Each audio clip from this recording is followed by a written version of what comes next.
Mesdames, Messieurs, bonjour et bienvenue à ce nouvel épisode de votre podcast d'actualité automobile, Gotchar. Aujourd'hui, moi, je vous présente deux essais tout électriques. Le premier, le Mercedes EQB, un petit VUS intéressant, mais pas tout à fait. Et un plus gros, le Chevrolet Silverado électrique.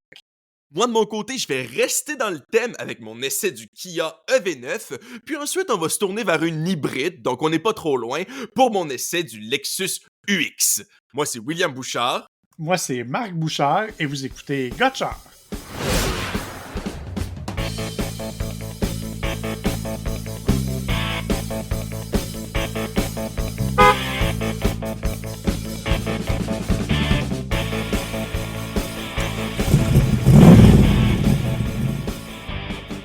Évidemment, j'ai oublié de le mentionner, mais je vais aussi parler de mes petites actualités, et toi aussi, hein, on n'oublierait jamais ça.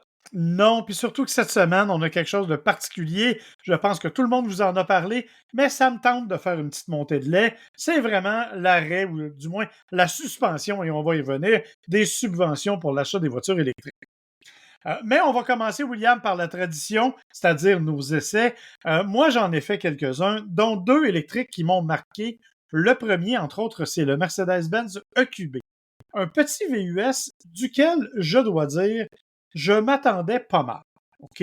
Euh, J'aime le format du véhicule. J'aime le look, le style qu'il a. Je trouvais que c'était intéressant parce qu'il est un petit peu différent. Bien sûr, il y a des éléments qui sont proches de ce que Mercedes nous a toujours donné comme style, entre autres le gros logo dans la calandre avant. Calandre qui, comme tous les véhicules électriques, n'est pas une grille, mais bien une partie pleine. Sauf que là, ben, comme c'est une partie pleine, on l'a décoré avec des petites étoiles. C'est vraiment du plus bel effet. Les blocs optiques sont jolis. La partie arrière, carrée, mais pas trop. Bref, au premier coup d'œil, c'est un petit véhicule que je trouve vraiment intéressant. Je trouve qu'il a vraiment un beau style. Quand on embarque à l'intérieur, c'est pas décevant non plus. C'est typiquement Mercedes cependant. Donc, des sièges que l'on connaît, des matériaux quand même corrects, bien que sans être excessif. Hein. On est quand même dans un véhicule d'entrée de gamme du côté de Mercedes. Euh, des contrôles qui m'énervent encore, même après toutes ces années. Entre autres, pour le levier de transmission de Mercedes, c'est le petit levier au volant. C'est pas la seule compagnie qui fait ça. La différence, c'est que dans le cas de Mercedes, le levier, il est minuscule et il ressemble à s'y méprendre à celui des clignotants et à celui des essuie-glaces qui est de l'autre côté. Alors, une fois sur deux, je finis par me retrouver sur le neutre au lieu de partir les Ça essuie-glaces. m'arrive tellement souvent, moi aussi. Puis il y en a beaucoup des véhicules qui font ce genre d'affaires-là, hein, mais honnêtement, il faut se rappeler que nous, on change de véhicule chaque semaine. C'est ce que j'essaie de me dire quand ça m'arrive, parce que j'imagine que quand t'as le même char pendant des années, tu finis par t'habituer, mais j'avoue que ça me gosse quand c'est placé là, moi aussi. Ah, c'est épouvantable. Alors, évidemment, c'est un des éléments. C'est un détail, là, c'est une insignifiance, mais c'est quand même quelque chose dont je tenais à parler. L'autre élément dont il faut parler dans le cas du EQB, c'est le système qu'on appelle euh, euh, le fameux MBUX. MBUX étant le système d'infodivertissement de Mercedes-Benz, qui est très avancé, notamment au niveau des commandes vocales. C'est le genre de système qui répond quand tu lui dis « Hey Mercedes », là, il va te demander qu'est-ce que je peux faire pour toi et il va t'aider. Donc, il y a plein d'éléments de cette nature-là et il est relativement facile à naviguer. Bien qu'il y en a des plus simples, il est correct, on finit par s'y habituer. C'est pas la surabondance que l'on retrouve dans des véhicules comme le QS, par exemple, où là, c'est vraiment pleine largeur, hyperscreen. On a l'impression d'être dans un cinéma IMAX. Dans le cas du EQB, c'est un petit écran central, assez grand quand même, mais écran central, traditionnel, mais vraiment rapide. Tu aurais aimé la rapidité d'intervention de ce système-là. Ça, je dois leur donner. C'est bien fait. Comme je te dis, des petits menus qu'il faut chercher un peu, mais on finit par s'y retrouver et c'est pas si mal. En fait, la grande déception de ce véhicule-là, elle est ailleurs parce que c'est définitivement dans, entre autres, l'autonomie. Euh, Au départ, on va parler de la puissance. Là. On se retrouve avec des moteurs électriques. Bien sûr, dans mon cas, c'est la version 4MATIC, donc avec rouage intégral. 225 chevaux, 288 livres-pieds de couple. C'est pas excessif. On va se le dire, on est dans quelque chose d'assez simple, d'assez ordinaire, mais ça fait le travail, sans plus. C'est pas hyper puissant, puis c'est correct. C'est un petit VUS qui n'est pas conçu pour ça. Problème, 340 km d'autonomie. Pour une batterie qui fait quand même 70 kWh de format, de puissance, c'est surprenant parce que C'est pas énorme, hein? c'est vraiment très, très, très, très peu, en fait. Tu sais, si on regarde ce qui se fait du côté des Hyundai de ce monde, oui, cette année, ils ont augmenté la grosseur de leur batterie, mais même à 64 kWh, ils offraient jusqu'à 400 km d'autonomie, ce qui n'est pas le cas du EQB. Bien sûr, tu me diras, il y a le rouage intégral qui vient en gruger une partie, mais ça veut dire que dans des semaines où il fait un peu froid, où il y a de la neige, comme ça a été le cas au moment où je l'ai essayé, ben malheureusement, elle est encore réduite d'autant. Et en plus, il ne charge pas très rapidement. Écoute, on dit 180 kW de mémoire. Moi, je n'ai jamais été capable d'excéder 85 kW de vitesse de recharge sur une borne rapide. C'est pas beaucoup, 85. Quand on sait que certains vont jusqu'à 250. Donc, je comprends que c'est un véhicule qui est un véhicule d'entrée de gamme, qui n'est pas nécessairement conçu pour être le plus performant, le plus spectaculaire et le plus wow à ce niveau-là, mais n'empêche que je me serais attendu à un peu mieux de la part d'un Mercedes qui, quand même, là, exige, si on va se recharger sur une borne de niveau 2, va quand même prendre 7 heures avant d'être complètement rechargé. Ça commence à être beaucoup là, pour un petit véhicule avec une petite, je dirais, une petite autonomie comme celle-là. Autre détail, c'est qu'il est disponible en version 5 ou 7 passagers. En version 5 passagers, c'est tout à fait correct. Il y a un bon coffre, les places arrière sont correctes. En version 7 passagers, faut pas que tu aimes beaucoup les gens que tu envoies en arrière. Parce que vraiment, l'espace est extrêmement limité, c'est pas très agréable. Donc, dans l'ensemble, on se retrouve dans une espèce de dilemme. Le véhicule, il est confortable, il va bien, sans être excessif.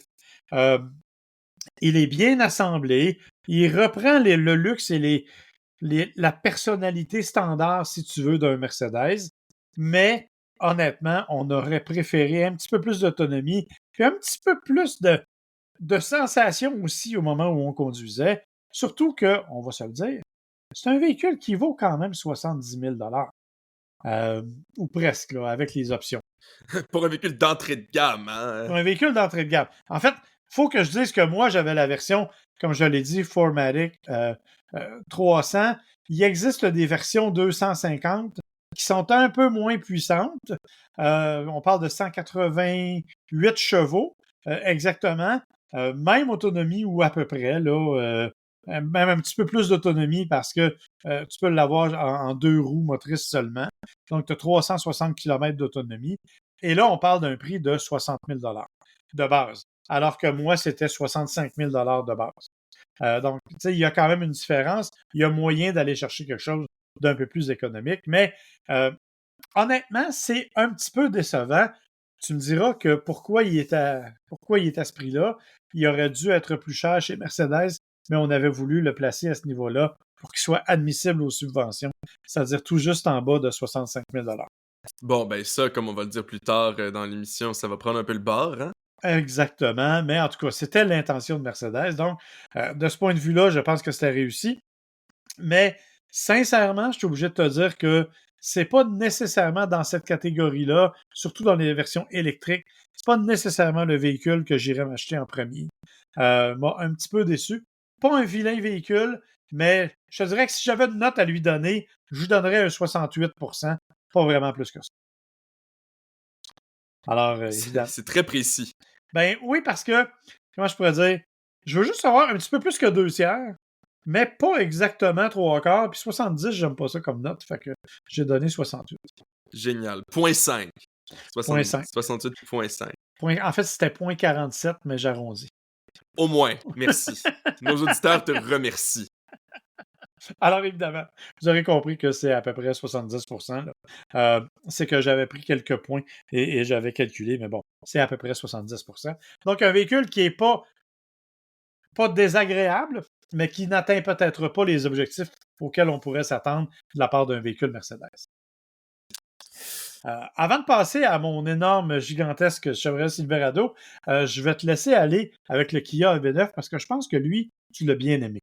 Ouais, avec mon énorme Kia EV9, hein, faut dire. Bon, c'est pas si gros que ça, là. C'est pas le plus gros 3 rangées qui existe sur le marché. Mais quand même, on est dans un véhicule qui est très spacieux et qui, dans sa catégorie, est pas mal le seul à être électrique. On a parlé de l'Ioniq 9 qui va arriver éventuellement du côté de chez Hyundai, qui va être en gros là un modèle cousin ou presque même frère hein, de l'EV9. Donc, ça risque d'être très similaire, à part pour le design. Mais le EV9 remplit une espèce de niche que je trouve quand même intéressante où il y a des gens qui ont ce besoin-là, là, qui ont 5 enfants, je sais pas, et qui doivent les mettre sur les banquettes arrière. C'est pas mon cas. Donc, c'est sûr qu'il faut que je la préface de tout ça, c'est que j'habite à Montréal et il y a moi, ma femme, mon chat. Donc, c'est certain que c'est pas nécessairement le véhicule vers lequel je me tournerais normalement. Chat qui d'ailleurs ne fait pas les randonnées en voiture, faut le préciser, là. Ton Ben chat, là, non, c'est sûr, là. Non, non, non, non, je parlais de ma famille, évidemment, là, je parlais pas de... Il conduit pas très bien, là, on a essayé, mais il est pas capable de faire les parkings en parallèle, donc c'est moi qui conduis. Mais dans tous les cas, dans tous les cas, justement, les parkings en parallèle, ça a beau être un gros véhicule, j'ai quand même aimé l'ensemble de technologies de sécurité qu'il y a, à la fois sur la route, donc par exemple, l'avertissement du changement de voie, parce qu'on est très large, hein, mais aussi quand on arrive pour se stationner, le 360, le système de caméra 360 est extrêmement efficace. Les systèmes de capteurs aussi sont extrêmement efficaces. Donc, ouais, absolument. J'ai pas trouvé ça si pire en ville que ça. Malgré tout, même dans les stationnements souterrains, c'était pas si mal. Donc, je pense que pour quelqu'un qui a ce besoin-là, ça peut être un véhicule parfaitement acceptable. C'est quand même un véhicule à 71 000 et même un peu plus, 72 000 là, si on compte les frais de transport et de préparation. Donc, c'est exactement le même prix ou presque hein, que le Mercedes dont tu viens de nous parler. Par contre, je trouve qu'il y a quand même certains aspects qui sont quasiment plus intéressants que le Mercedes que tu viens de nous parler. Notamment, c'est une grosse batterie. On parle d'une batterie de presque 100 kWh. Ça fait que c'est une autonomie que je trouve parfaitement acceptable. 451 km sur la version que moi j'avais, ça va jusqu'à 500 km sur d'autres versions. Donc écoute, 450 km, c'est quand même une fois et demie ce que tu parlais sur l'autre, là. ah oui, c'est 100 km de plus que le Mercedes. Et ça, c'est évidemment dans ta version à rouage intégral, encore une fois. C'est 150 km de plus si on va chercher ta version à 2 roues motrices, là. Donc, c'est Est-ce que c'est tant que ça? Je vais aller voir, là, mais dans tous les cas, c'est certain que c'est une bien, bien, bien meilleure autonomie, là, dans tous les cas. Il y a juste la version light, la version d'entrée de gamme qui se ramasse avec avec une autonomie similaire de 370 km. Tu parlais de la traction intégrale, tu as tout à fait raison. Donc, comme tous les véhicules électriques, c'est plusieurs moteurs, hein. Donc, pour avoir la traction intégrale. Ici, c'est 2 moteurs, un à l'avant, un à l'arrière. Ça a une puissance combinée de 379 chevaux, un couple de 516 livres-pieds. Ben, étonnamment, même pour un véhicule qui est lourd, on va se le dire, pas très agile, une grosse batterie comme ça fait un centre de gravité très bas, ça fait une conduite un peu plus, on a vraiment l'impression de conduire un gros camion, là, encore plus que dans d'autres véhicules du même calibre. Mais n'empêche que ça a une accélération surprenante. Ça a un mode sport aussi. Donc oui, sur son Kia EV9. Mais le mode sport du Kia EV9 est franchement surprenant. On voit vraiment la différence. Donc il y a une accélération pas trop loin quand je vais vous visiter, là, où on passe de 0 à 80 en quelques mètres à peine. Franchement, ça s'est fait assez bien, même pour un véhicule de cette taille-là. Donc j'ai été très surpris. Une autre chose qui m'a surpris aussi, c'est le confort intérieur. Je m'explique pourquoi ça m'a surpris. Quand on l'a essayé, et peut-être que vous vous en souvenez si vous êtes des auditeurs de longue date, on l'avait essayé au fameux Test Fest de la JAC, le Festival des essais. Et on l'avait vraiment pas trouvé confortable. J'avais dit, entre autres, que c'était une chaise de dentiste. On avait une assise trop droite, inconfortable, rigide. Je retire ce que j'ai dit. On l'avait déjà dit dans un autre épisode, je crois, où c'est toi qui l'avais essayé. Mais je le confirme moi-même, pour avoir fait quand même pas mal de route avec, je retire ce que j'ai dit. Peu importe ce qu'il y avait avec le siège, ils l'ont ajusté parce que là, on était dans quelque chose qui était super agréable, j'ai trouvé, qui était beaucoup moins rigide que ce que j'avais essayé l'an dernier. Donc, écoute, à ce niveau-là, en termes de confort intérieur, en termes d'espace, j'ai rien à dire. C'est certain que j'ai pas entré 5 de mes amis pour voir s'ils étaient confortables à la troisième rangée, mais dans tous les cas, je pense que on en voit rarement les gens les plus grands à l'arrière. Hein. Quand on a besoin de ça, c'est souvent parce qu'on a des besoins particuliers. Donc, je pense que comme tous les véhicules qu'on parle ou presque sur ce podcast, c'est une question de besoin. Là. Si tu me dis, il y a juste moi de ma blonde, va pas t'acheter un V9, là, on va se Mais le ça, dire. c'est n'importe quel véhicule 7 passagers, William. Tu sais, tu vas pas t'acheter une minivan si t'as pas besoin de rien transporter. Puis, Ben, c'est ça! tu sais, si t'as pas d'équipe de hockey à transporter, là, je veux dire, il y a toujours la notion de besoin, que ce soit pour n'importe quoi. Oui, oui, Euh, évidemment. Mais n'empêche que je me sentirais mal de faire une critique du véhicule sans au moins le mentionner. Là, comme c'est sûr que c'est un bon véhicule, mais ça reste un véhicule assez niché qui a une utilisation bien spécifique qui n'est malheureusement pas la mienne. Donc, c'est certain que j'ai pas pu en profiter autant. Système d'infodivertissement, bonne nouvelle. Là, il est parfaitement adéquat chez Kia. On se connecte, puis ensuite on utilise Apple CarPlay, là. Donc, Sans c'est pas mal fil. ça. Sans fil, oui, sans fil, parce que j'ai aussi essayé les Genesis qui en ont pas, puis ça me gosse à chaque fois. Mais dans tous les cas, tout ça pour dire, si on est si on est à ce moment à la recherche là, d'un véhicule 7 passagers comme ça, je pense que c'est un excellent véhicule et surtout, même après avoir fait l'aller-retour là, plusieurs centaines de kilomètres dans la même semaine, ça m'a coûté quelque chose comme en fait, je l'ai chargé à la maison, donc ça m'aurait coûté, mais ça m'aurait coûté quelque chose comme 10 $ là, peut-être, là. Je cherche sur ta borne, là, oui. Précision même à la maison de papa qu'on a chargé. Fait que ça t'a encore Oui, moins rien coûté. oui, oui, évidemment, évidemment. Mais dans tous les cas, même si j'avais été à une borne publique, tous ces allers-retours-là, ces centaines de kilomètres-là de la même semaine, m'auraient coûté un maximum peut-être de 15 $. Là. Donc, c'est certain que ça, c'est un des gros avantages à ce niveau-là. Ça prend le style de vie, ça prend l'utilisation, le besoin de cette utilisation-là spécifique, mais dans tous les cas, je pense que c'est un très bon véhicule et, contrairement à ce qu'on a dit, plutôt confortable. Effectivement. Écoute, ben, je vais te laisser aller avec ton petit EV9, hein, parce que moi, je vais te parler d'un vrai véhicule. C'est le Chevrolet Silverado électrique. Écoute, je fais bien des blagues, là, mais c'est effectivement un gros véhicule. C'est un vrai gros pick-up, OK? Au sens, tout ce que tu peux concevoir comme pick-up. Euh, C'est-à-dire qu'il y a le format traditionnel du Silverado. Il y a une boîte de 6 pieds à l'arrière, comme tous les camions. C'est même une grande boîte. Là. Il y en a qui ont 5 pieds. Euh, Sauf qu'il a des particularités vraiment assez uniques. Bon, il faut que je te dise que dès le départ, moi, j'ai essayé la version RST, qui est la version la plus haut de gamme. C'est la version dont la seule vue de la facture te donne un peu d'urticaire. OK? C'est 120 000 $.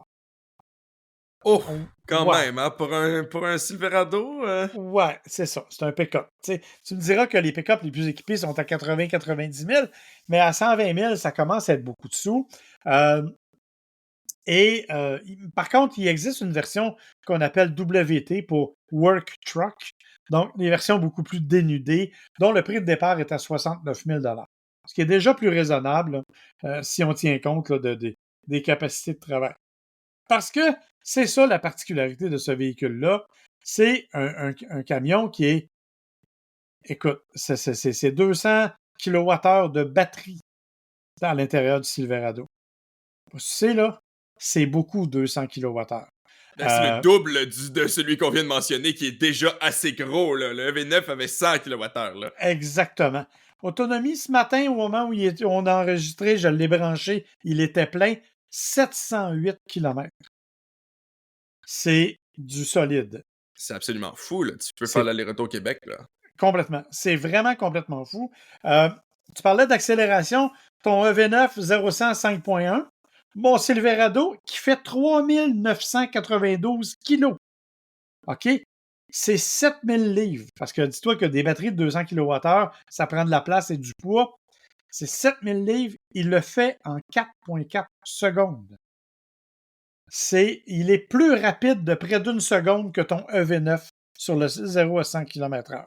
Bon, après, il s'essouffle un peu, là. Il y a moins de puissance totale, ce qui est quand même, il fait quand même 754 chevaux, mais on les sent pas autant quand on est un peu, on a dépassé un peu le 100 km/h, mais c'est vraiment exceptionnel en termes de performance et il les fait.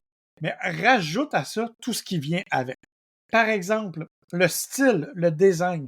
Quand tu regardes le Silverado électrique, tu t'aperçois qu'ils ont fait comme ils avaient fait avec l'Avalanche il y a quelques années. C'est-à-dire que la boîte est rattachée au camion. Elle n'est pas, comme c'est souvent le cas, séparée. Elle est littéralement intégrée à l'intérieur du camion. Donc, ça fait une silhouette qui est beaucoup plus dynamique, qui est beaucoup plus effilée, qui est beaucoup plus agressive. Honnêtement, c'est très joli. Et ça permet d'utiliser un autre élément, une petite astuce qui est particulière et que GM utilisait aussi dans l'Avalanche. Ça s'appelle le midgate ou la cloison mitoyenne. C'est-à-dire que c'est une cloison arrière qu'il y a derrière les bancs. Tu sais, tu as des bancs en arrière. Là. Tu peux les replier, ces bancs-là, pour avoir une surface plane. Et derrière ça, la cloison qu'il y a là, elle se retire et ça te permet d'étirer ta boîte. Donc, si tu ouvres le haillon puis que tu baisses le midgate, tu peux transporter des objets jusqu'à 10 pieds de longueur. Ce qui est quand même intéressant. D'autant qu'en plus, on a le haillon qui s'appelle le multiflex, qui est une espèce de haillon qui se défait quasiment en morceaux, c'est-à-dire que tu peux le replier pour avoir comme plus d'espace, tu peux le replier pour avoir comme un escalier qui t'aide à monter à bord. Bref, c'est vraiment conçu pour ça. Il y a le côté très, très pratique. Ajoute à ça le frunk, parce que tu le sais, dans les véhicules électriques, il y a un coffre sous le capot avant très souvent, parce que comme le moteur électrique est tout petit, ben, on a de la place pour le faire. Il est gigantesque. Il fait plus de 400 litres, le frunk, dans un Silverado. Il y a des autos qui n'ont pas ça, 400 litres de coffre. Alors lui, il a ça uniquement en avant. Je te l'ai mentionné, siège arrière qui se rabattent à plat, mais sinon, beaucoup d'espace de dégagement. Les sièges avant, évidemment, sont très confortables. La qualité de finition est bonne. On a un petit peu... D'après moi, on a eu un deal sur le plastique, là, parce que la finition intérieure, elle est un peu plastifiée, un peu trop à mon goût. Surtout pour un véhicule de ce prix-là, là, je me serais attendu à des matériaux peut-être un peu plus nobles, tant qu'à payer 120 000 $. Mais honnêtement, il est impressionnant au niveau de ce qu'il propose. Et il y a d'autres éléments dont je ne t'ai pas parlé. Capacité de remorquage, 12 000 livres. On parle d'un camion pick-up électrique. Là. Donc, il y a quand même la capacité de travail qui vient avec traditionnellement ce qu'un camion pick-up est capable de fournir. Donc, de ce point de vue-là, c'est assez une réussite. En option, ce que moi j'ai sur le RST, les 4 roues directionnelles.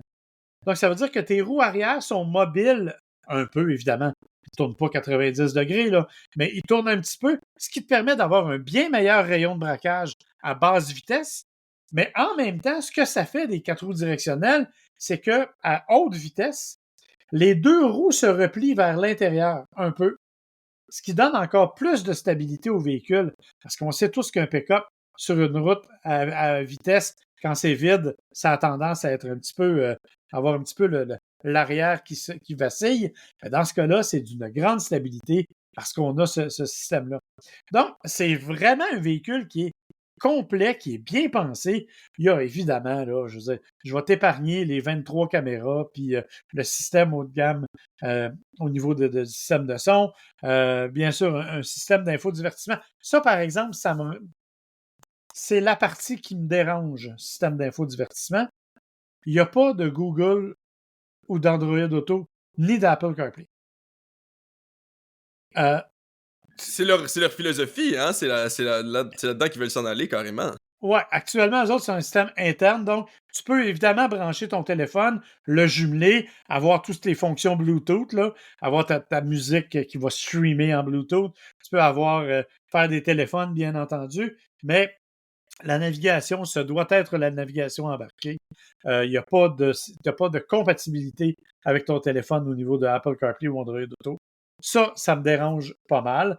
Mais pour le reste, honnêtement, c'est un véhicule qui est ultra impressionnant.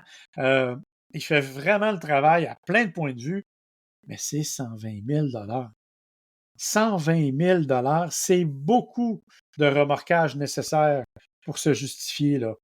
C'est beaucoup de kilométrage pour faire la différence. Donc, honnêtement, est-ce que c'est une réussite?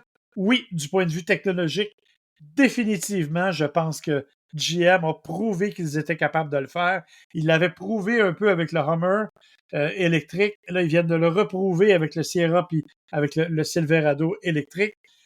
Mais on souhaite qu'on puisse évidemment diminuer un peu ces coûts-là, parce que pour le reste, c'est vraiment, vraiment un véhicule ultra impressionnant. Voilà.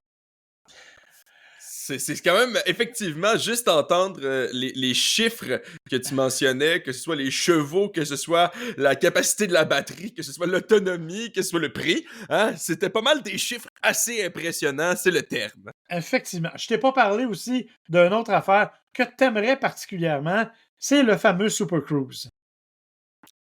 Effectivement, j'aime beaucoup essayer ce genre de système-là. Écoute, j'ai eu un plaisir fou avec le Super Cruise parce que tu peux le mettre en mode semi-manuel, c'est-à-dire que le Super Cruise, on vous rappelle, c'est le système de conduite semi-autonome là, qui vous permet de conduire les mains libres, si tu veux, mais en regardant vers l'avant, parce que si vous regardez ailleurs, vous le faites dire par votre camion, je vous le dis tout de suite. Je sais, j'ai essayé. Euh, et même si tu as les yeux fermés, hein, j'ai essayé de faire le test avec des yeux fermés, évidemment avec quelqu'un qui surveillait aux côtés. Là. Je suis pas toujours aussi imbécile que j'en ai l'air. C'est juste la façon dont je m'habille. Mais c'est vraiment. Donc, et il t'avertit. Mais quand tu clignotes, si tu enclenches le clignotant, il va changer de voie tout seul. Quand il va trouver qu'il y a l'espace suffisant. Mais tu peux le mettre en mode automatique et il va décider lui-même quand changer de voie. C'est vraiment agréable. Je me suis amusé sur autoroute comme un fou. Et quand tu fais ça, le volant devient vert. Et donc, tu sais que tu peux activer le Super Cruise et ça fonctionne très, très, très, très bien. Je peux te le confirmer. J'ai très hâte de l'essayer personnellement.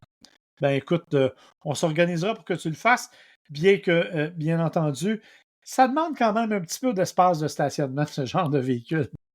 On le suivra sur un autre modèle que le Silverado. Exactement.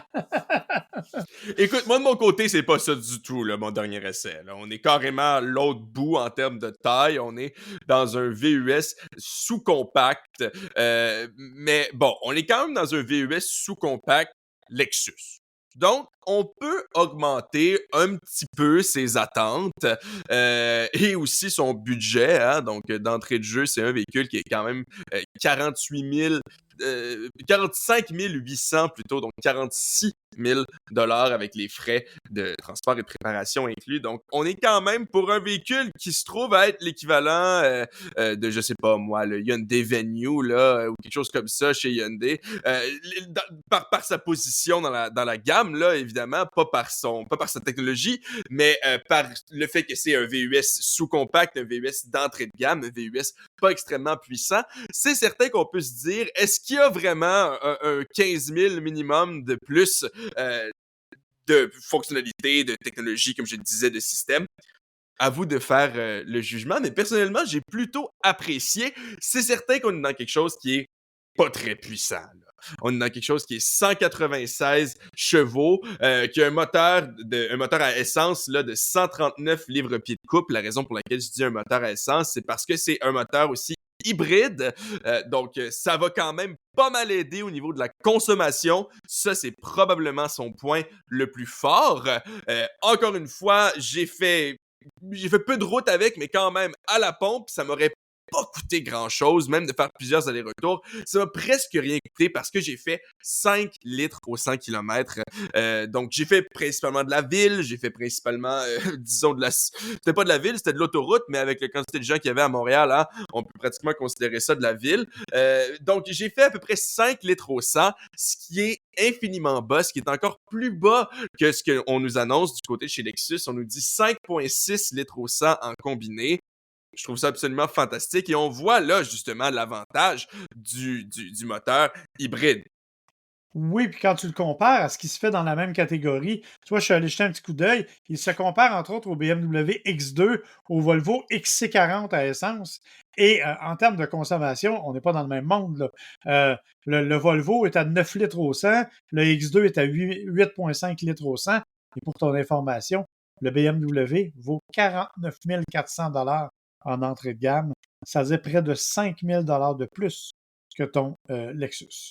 C'est pas faux. Par contre, si on parle de consommation, faut aussi aller regarder le moteur. Le X2 va avoir un moteur de 250 chevaux puis proche de 300 livres-pieds de couple. Hein? Donc, c'est sûr qu'on n'est pas non plus dans la même game à ce niveau-là. Parce que je pense pas qu'on va aller acheter... Je pense que les gens qui vont aller acheter le UX n'iraient pas acheter le X2. Je pense qu'on ne parle pas du tout de la même clientèle cible. On n'achète pas ça pour le moteur.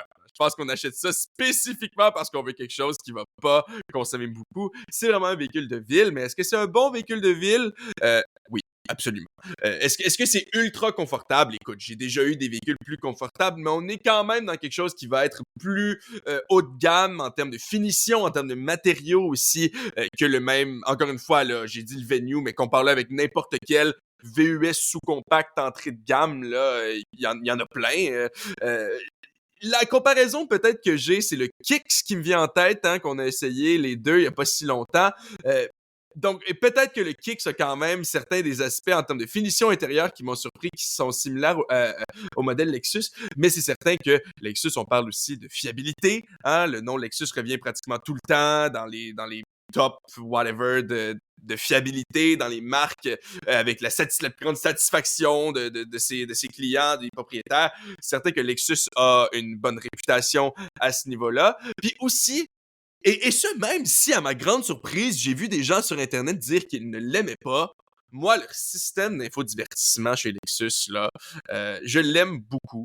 Franchement, toutes les fois que j'en parle, je dis présentez-moi la personne qui l'a désigné, que je donne un bec, là. Franchement, je l'aime beaucoup. Je trouve qu'il est simple d'utilisation. Je trouve qu'il est absolument ergonomique. Je trouve qu'on peut connecter son cellulaire en quelques secondes. Ça nous amène même la navigation embarquée. Je trouve qu'elle est intéressante. Mais en plus, on a le Apple CarPlay sans fil. Évidemment, Android Auto aussi sans fil. J'aime beaucoup la façon qu'il est fait. Bon, OK, l'écran est peut-être un peu petit là sur le UX comparativement à d'autres modèles Lexus, mais je trouve qu'on a quand même un très très beau produit dans l'ensemble. On a quelque chose qui est confortable et qui est relativement simple à tous les niveaux. On se cassera pas la tête pour utiliser ces systèmes de sécurité. On ne se cassera pas la tête non plus à devoir porter attention à sa conduite plus qu'il faut parce qu'on a une bombe dans les mains. On est vraiment dans quelque chose qui est pour monsieur, madame, tout le monde, qui a peut-être envie de se payer quelque chose d'un petit peu plus que d'entrée de gamme, mais qui n'a pas nécessairement le budget de se tourner vers les BMW de ce monde. Donc, on est quand même dans un beau produit. Par contre, je trouve que c'est un produit qui serait peut-être plus approprié 5 000 $ moins cher.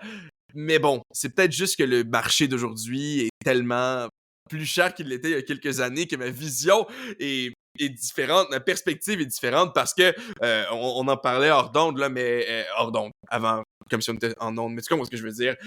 C'est quelque chose comme 20 000 $ de moins que la moyenne des véhicules neufs au Canada. Donc, écoute, on est quand même dans quelque chose là, de pas trop dispendieux dans l'ensemble.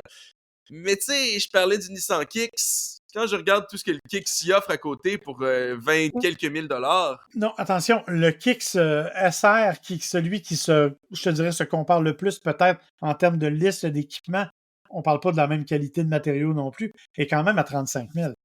Ah, c'est 10 000 de moins, là, quand même. Oui, Je comprends ton point, je comprends ce que tu veux dire, mais ça reste quand même 10 000 de moins, surtout quand on pense au fait, ça, c'est un autre point que j'ai pas mentionné, surtout quand on pense au fait qu'il y a pas de caméra 360, que l'affichage tête haute est en option.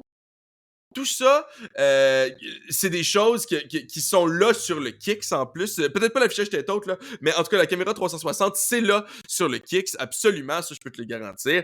Et c'est oui. 10 000 de moins pour un moteur. Il est pas hybride aussi, ça c'est l'autre aspect, il est pas hybride, donc c'est certain que niveau consommation, hein, le Kicks va être légèrement plus gourmand. Mais n'empêche que moi, si j'avais à faire un choix entre les deux, avec mon budget, avec mes besoins, avec mon âge aussi, il faut dire, pas sûr que c'est vers le Lexus que je me tournerais. Par contre, si j'avais un budget légèrement plus haut, que j'étais peut-être légèrement plus âgé, c'est peut-être vers le Lexus. Je pense que c'est une histoire de choix, c'est un bon véhicule, mais un peu trop cher pour ce qui est.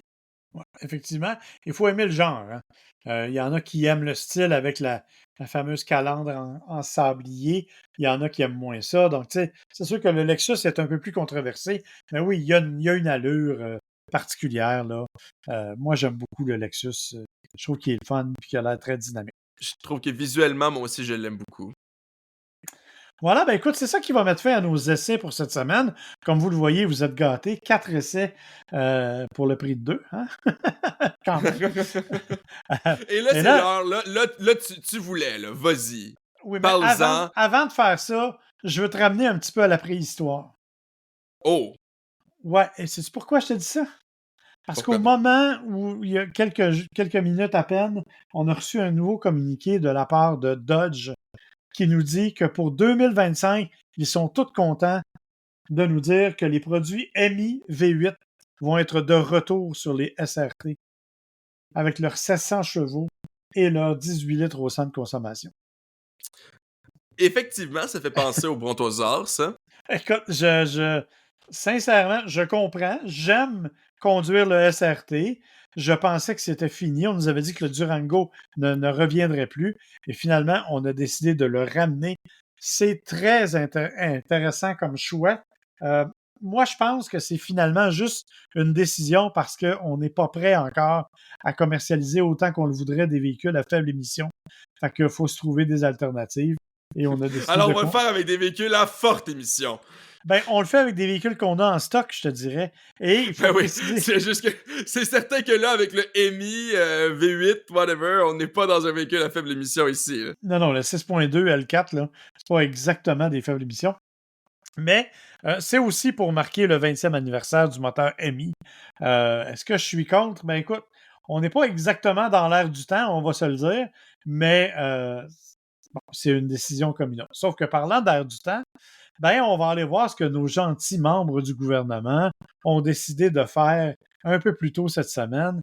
Et s'il y avait une définition à donner du mot incohérence, ce serait probablement le plus bel exemple qu'on pourrait en donner. Parce que la même journée où le gouvernement provincial adoptait de façon définitive le règlement qui dit qu'en 2035, on n'aura plus le droit de vendre des véhicules à essence, cette même journée-là, ils ont annoncé qu'ils mettaient fin temporairement, mais je vais me permettre de l'usage de guillemets sur le mot temporairement, mettaient fin aux subventions pour l'achat des véhicules électriques à partir du 1er février. Ça veut dire que pour le moment, si vous vous dépêchez, d'ici au 31 décembre, vous pouvez avoir 5 000 $. Si vous vous dépêchez un petit peu moins, entre le 1er janvier et le 31 janvier, vous pourrez avoir 4 000 $. Mais après le 1er février, c'est zéro. C'est zéro pour les voitures, c'est zéro pour les achats, c'est zéro pour les bornes installées à la maison aussi. Donc, les programmes de subvention pour les bornes, s'il n'y en a pas. Tout ça parce que, ben, écoutez, ça a été tellement populaire, on a manqué d'argent. Mais quelle réponse niaiseuse! Moi, c'est surtout là que je voulais en venir. Comment tu peux possiblement dire ah, ben là, notre programme, on s'attendait pas à ce qu'il y ait un tel succès, à ce qu'il y ait une telle popularité. Non seulement tu dis spécifiquement, ouvertement, explicitement que ton but, c'est d'avoir le plus possible de véhicules électriques sur la route, donc de certains côtés, cette popularité-là, c'est supposé être une bonne chose, c'est supposé être une Ben preuve oui. du succès du programme, mais en plus, là, tu dis que tu vas le limiter à partir d'une certaine date. Ben, c'est sûr que les gens vont se pitcher dessus, mon Dieu! Qu'est-ce qu'ils pensaient avec ça? Ben, c'est sûr. D'ailleurs, on a eu 34 de ventes de voitures électriques. C'est tout à fait normal. Puis c'est logique. Puis tu veux avoir des chiffres. Imagine, ils veulent avoir 2 millions de véhicules électriques sur les routes en 2030. Ils sont pas capables d'en avoir 350 000 puis de payer pour. Je veux dire, ça n'a aucun sens. Une fois ça dit, après ça, là, il faut poser la question d'un autre point de vue, du point de vue des ventes, de ce qui va se produire. Les concessionnaires se sont chargés en véhicules électriques parce qu'ils voulaient évidemment répondre à la demande d'ici au 31 décembre. Bon, il y en a qui se sont chargés plus que d'autres, je te dirais, là, puisque il y en a, là, écoute, qui ont vendu. Moi, j'ai parlé avec des concessionnaires qui avaient jusqu'à 150 Ioniq 5 en stock. C'est beaucoup, 150. Ils en ont vendu une centaine, mais il y en a encore 50. Sauf que là, ça veut dire qu'entre le 1er février et le 1er avril, à peu près, la date où on devrait revenir avec le nouveau budget, il va y avoir 0 vente. Il n'y a pas un crétin sur la terre qui va dire « Hey, je vais me dépêcher, je vais me dépêcher, je vais aller chercher une voiture électrique, j'ai pas d'aide financière. » Mais non, mais attends 2 mois, le grand, tu vas avoir un 4 000 $ de toute façon. Alors, il n'y a personne pendant 2 mois qui va en acheter. Alors, les concessionnaires vont devoir vivre et supporter leur inventaire. Tu me diras qu'ils font pas pitié, là, ils ont fait de l'argent. C'est vrai. Mais c'est pas le principe. Le principe, c'est la façon dont les choses ont été faites. C'est aussi bien pensé que la réduction de TPS niaiseuse qu'on nous a mis pendant 2 mois. Donc, c'est quelque chose qui est complètement ridicule. Et là, on met les concessionnaires dans le trouble, on met les consommateurs dans le trouble, et après ça, on va dire, oui, mais là, on veut que vous achetiez des voitures électriques. Et ça, je répète, j'ai mis entre guillemets le mot temporairement parce que je ne suis pas convaincu qu'il va revenir dans sa forme actuelle à partir du mois d'avril. On sait que les gouvernements ont une fâcheuse tendance à prendre des mauvaises habitudes assez rapidement. Donc, ça pourrait très bien complètement annuler ça. Déjà, là, puis venez pas me dire que les programmes d'aide financière, ça aide pas, là. Actuellement, au Canada, plus de 50% des voitures électriques sont vendues au Québec. C'est pas pour rien, là. C'est parce qu'on avait le programme d'aide financière le plus généreux. Fait que là, si on perd ça, vous allez voir les ventes chuter de façon dramatique. Puis en même temps, vous allez imposer ces règles-là. Au même moment où on ne sait pas ce qui va se passer au Sud avec un Donald Trump qui, une semaine, est pour les électriques, la semaine d'après ne l'est plus.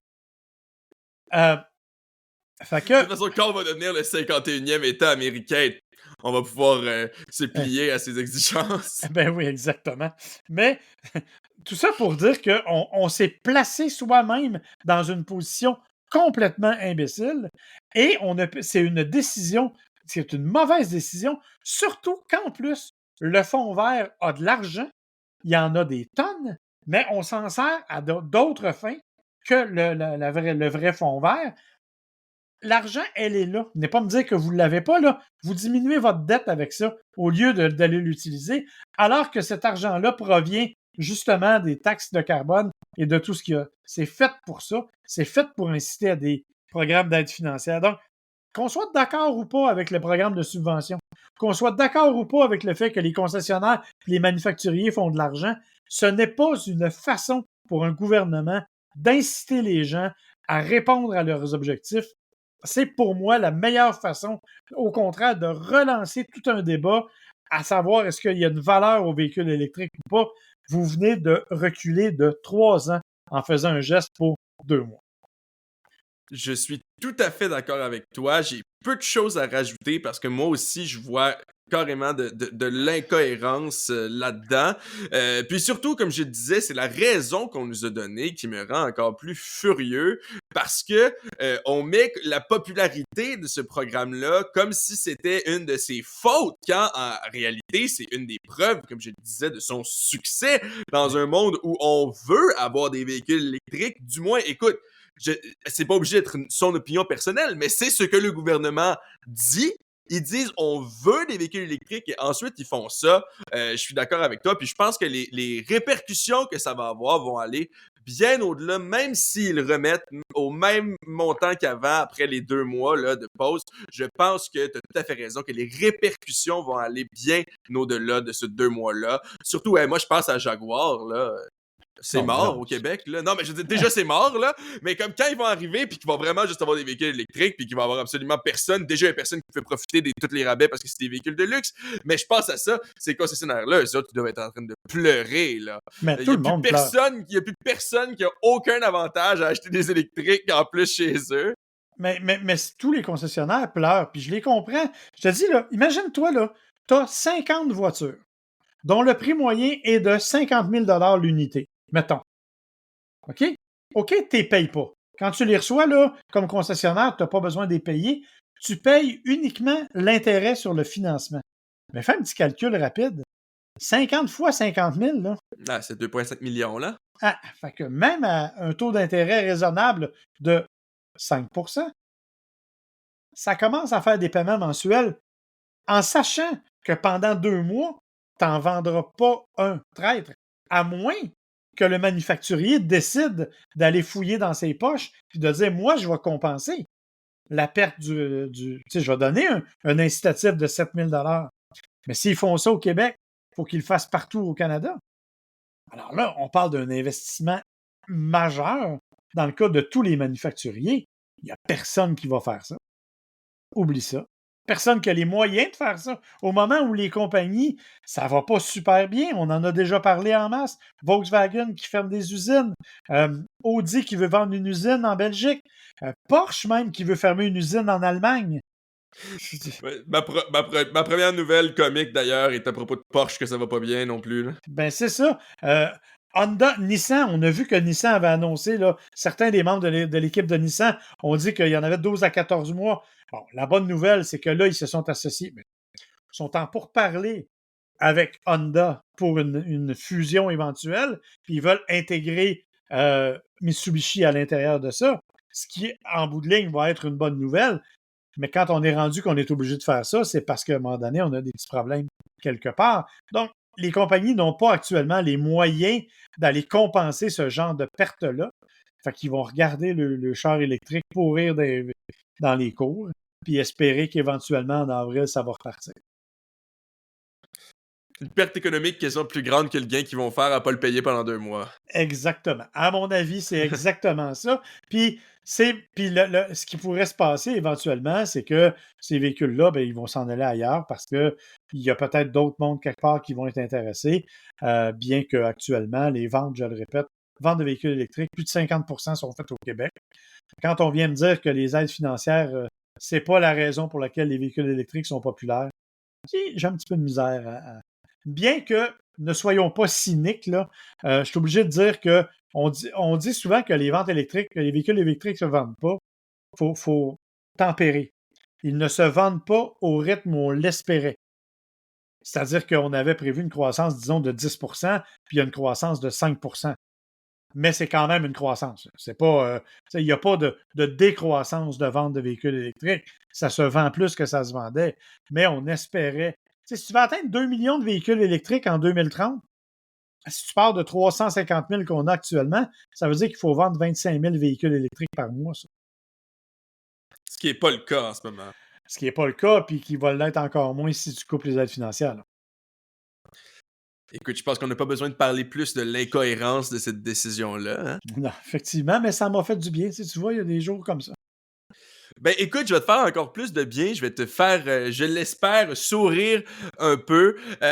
Quoique bon, je pense que les gens chez Porsche, ils sourient un peu moins. Hein, comme je te disais, c'est que ça va pas très bien chez Porsche. Pourquoi? Ben cette fois-là, c'est pas une fermeture d'usine ou quoi que ce soit. C'est qu'ils ont une grosse tour, ok, à Miami, la Porsche Design Tower, qui est un gros bâtiment qui fait très Porsche d'ailleurs. Hein, tu fais juste le regarder de loin et ça fait très Porsche. Ça ressemble au concessionnaire qui ont ici, mais c'est sur le bord de la beach. Vraiment sur le bord, là, en face de la plage. Ben, malheureusement, ça fait que le sol est pas très stable et que en ce moment, la tour, selon une étude de l'Université de Miami, est en train de couler. Elle est en train de s'affaisser dans le sol.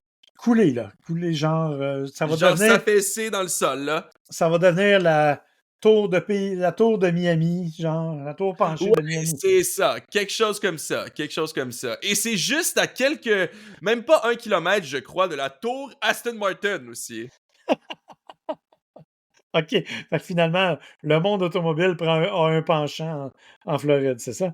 Ouais, exactement, un penchant, c'est exactement ça.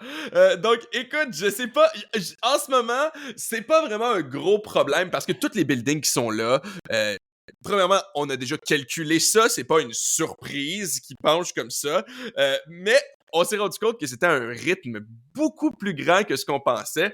Donc, effectivement, peut-être que Porsche va devoir investir encore plusieurs millions de dollars pour stabiliser ça, parce que malheureusement, ils ont décidé de placer leur tour de design un tout petit peu trop proche de l'eau.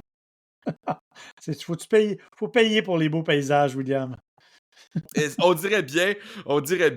Mais ouais, j'ai lu un peu là l'étude. C'est beaucoup trop compliqué pour moi. Je suis pas géologue, mais tout ça pour dire, d'après moi, ça va leur coûter un peu plus cher qu'ils pensaient. Maintenant, un peu plus en lien avec les véhicules, encore une fois avec les véhicules électriques, hein, c'est vraiment le thème de l'épisode. Ben, c'est comme le thème d'un épisode sur deux, hein, aujourd'hui, les Ben, nouvelles et tout, c'est ça qui se passe. regarde le nombre de véhicules électriques qui sont sortis au cours de l'année, puis comment ça a fait les manchettes. Si on n'en parlait pas, on serait bien mal branché sur le monde, mon Ah, cher. branché, wow, quel jeu de mots fantastique! Écoute, Mais je dans suis en feu aujourd'hui. J'ai des Ouais, éclairs, j'ai des éclairs de c'est- génie de même. Wow! Sur ces blagues électrisantes, le Dodge Charger, le Charger même Daytona, Oui. donc ça va être un véhicule électrique, un véhicule à 670 chevaux. J'ai tellement hâte de l'essayer. Ben honnêtement, j'ai pas mal le goût de l'essayer moi aussi. Et ce qu'on nous dit, la raison pour laquelle je t'en parle, c'est à cause du commentaire des gens de chez Dodge qui nous a dit que leur Charger Daytona allait sauver la planète de, et je vais le citer en anglais, self-driving sleep pods, donc des capsules pour dormir à conduite autonome. Écoute, ça va tellement avec la philosophie de Dodge. Je viens de te parler du MI V8. Ils sont encore sur cette vision de conduite et j'adore ça, je dois le dire. Je suis moins d'accord avec le V8, mais je trouve qu'ils ont un peu raison pour le Charger. Ben, en fait, moi, ce que ça m'a rappelé, c'est quand j'étais allé l'an dernier à Détroit. On avait été dans les studios de design de Cadillac et on nous avait montré un véhicule, un projet qu'on n'avait pas pu prendre de photos, mais dont on avait le droit de parler, qui était littéralement un self-driving sleep pod où même le pare-brise était carrément remplacé par un écran. L'intérieur, c'était 2 sièges avec un jeté en minou dessus. Donc, c'était carrément fait pour dormir pendant que ton véhicule te conduit. Donc, je pense qu'on dit ça en pleine connaissance de cause, en sachant pertinemment que c'est des choses qui sont en train d'être désignées, évidemment pas pour être utilisées sur la route de sitôt, là, on va se le dire, et c'est d'ailleurs ce que Cadillac avait dit, hein, ces véhicules de design, de concept, là, de design, c'est toujours des folies, hein. Oui. Justement, c'est plus des exercices de style et regardez, on est capable de faire ça, puis on y a pensé, tu sais. Mais Mais en même temps, n'empêche que j'ai pas pu m'empêcher de penser à ce littéral self-driving sleep pod qu'on nous avait présenté chez Cadillac. Donc, ça m'a bien fait rire, surtout que c'est un de leurs compétiteurs américains. Maintenant, en rafale, là, pour les 3 dernières, parce que c'est pas très important, savais-tu qu'il y avait des codes de triche sur les Peugeot? les codes de triche, c'est Peugeot. Absolument. Alors, sur le système SMEG+, déjà, non, terrible pour un système d'infodivertissement, hein, SMEG. OK, je Mais pensais que c'était un système de sécurité. Je me disais, OK, c'est correct, mais SMEG. ouais, SMEG. Donc ouais, c'est ça, c'est pas très beau. Mais si on pèse sur un des boutons pendant longtemps, on rentre dans le menu qui s'appelle littéralement Cheat Codes, code de triche, dans lequel on peut entrer différents codes. Il y a des listes qui existent sur Internet, entre autres pour voir, pour complètement repartir son système. On peut aussi avoir, par exemple, des copies des logs qu'il y a, donc des notes qui sont prises par l'ordinateur. On peut, par exemple, tester sa connexion avec un ping. On peut voir le voltage de la batterie, la température du système à travers toute la console dans son véhicule. Et c'est un des seuls véhicules sur le marché qui donne littéralement de l'accès à la console à travers un des seuls, je devrais dire système même là, sur le marché, qui donne accès comme ça à la console quand on connaît les fameux cheat codes. Donc, si jamais en quelque part vous voyez une Peugeot, donc c'est pas chez nous, hein, malheureusement, mais j'ai trouvé ça trop drôle pour pas en parler. Il y a une liste d'une vingtaine de cheat codes pour tout savoir sur ce Peugeot. Honnêtement, je suis un peu étonné, mais c'est toujours surprenant, ça. Maintenant, bon, toi, ça va te faire particulièrement plaisir ce que je vais te mentionner. Est-ce que tu sais quel produit lié à l'automobile a explosé en demande après l'élection américaine? Aucune idée. Les autocollants écrits « J'ai acheté ça avant de savoir qu'Elon était fou ».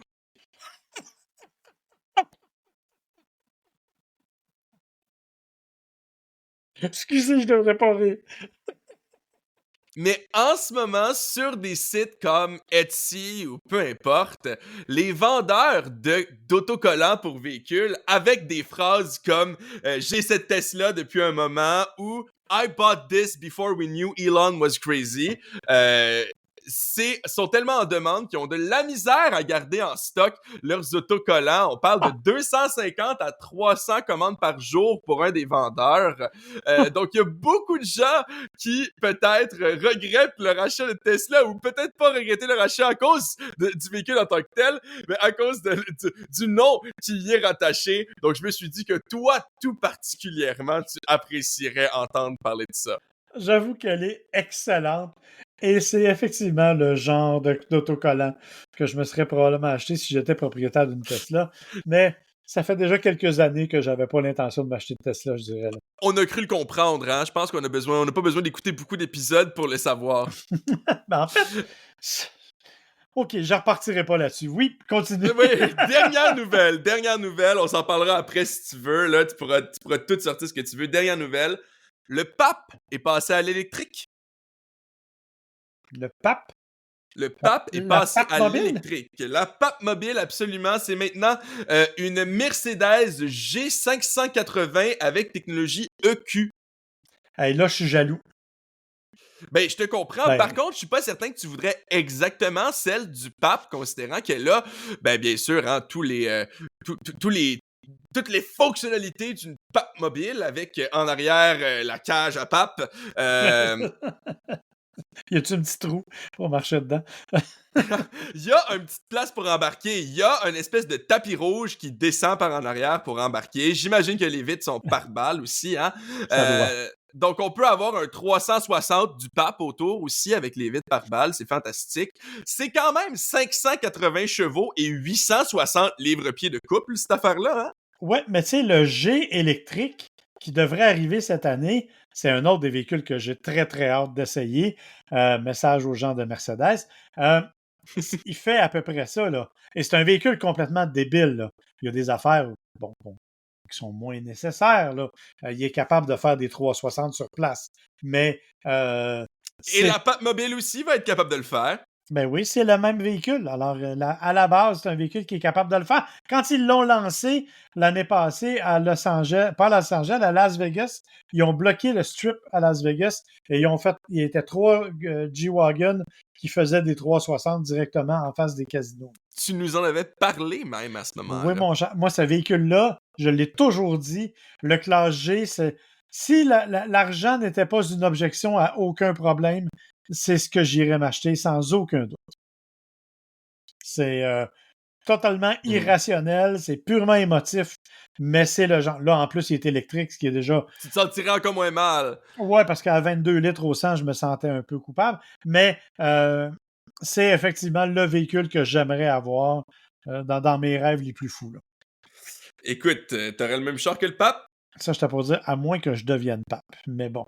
Je pense qu'il y a quand même beaucoup d'étapes entre là et devenir pape quand même. Ouais, j'ai plus de chances de m'en acheter un que de devenir pape, je pense. Oui, effectivement, et t'as déjà pas beaucoup de chances de t'en acheter un, malheureusement.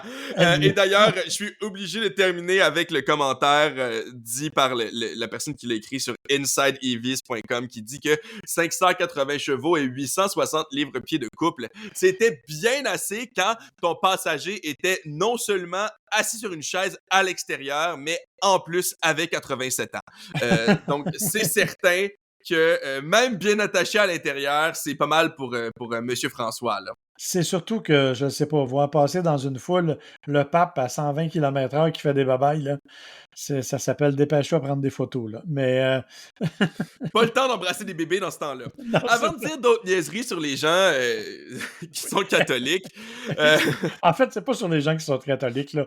mais J'ai non, rien mais non, mais contre ça. non, mais non, c'est une blague, là, mais... C'est vraiment plus. Écoute, je suis jaloux. J'y peux rien. Je suis jaloux. Je veux une pape mobile. Bon. Mais. Ben sur ça, je te souhaite un joyeux temps des fêtes et j'espère que tu vas avoir une pape mobile pour Noël, mais c'est pas moi qui va te la donner, je te le garantis. J'étais pour dire, ça dépend comment mon fils file généreux, mais vraisemblablement, ça semble pas être le cas. Non, Euh, malheureusement. Écoute, quand tu vas m'offrir mon Ioniq 5, peut-être que là, je vais y repenser. Écoute, c'est comme ça que se termine cette émission sur une note toujours aussi sérieuse d'ailleurs. On vous remercie d'avoir été avec nous, bien entendu.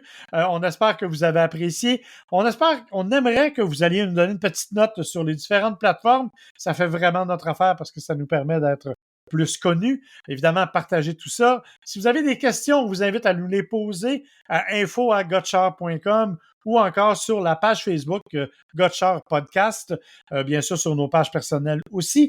Et bien sûr, on en profite pour vous souhaiter un joyeux temps des fêtes. Nous, on va revenir. Le prochain épisode, ce sera probablement, je dirais, notre boule de cristal de l'année 2025 et peut-être un petit bilan, coupe de tape sur le nez pour l'année 2024. On verra. Ah oui, c'est sûr. Les top et flop 2024, j'ai bien hâte de t'en parler. Et nos prévisions pour 2025, les véhicules qu'on attend particulièrement. C'est sûr que ça va bien inaugurer la nouvelle année. Exactement. Alors, on profite de ça. Profitez du temps des fêtes, amusez-vous bien et on vous remercie encore d'être à l'écoute. Bonne route. Bonne année!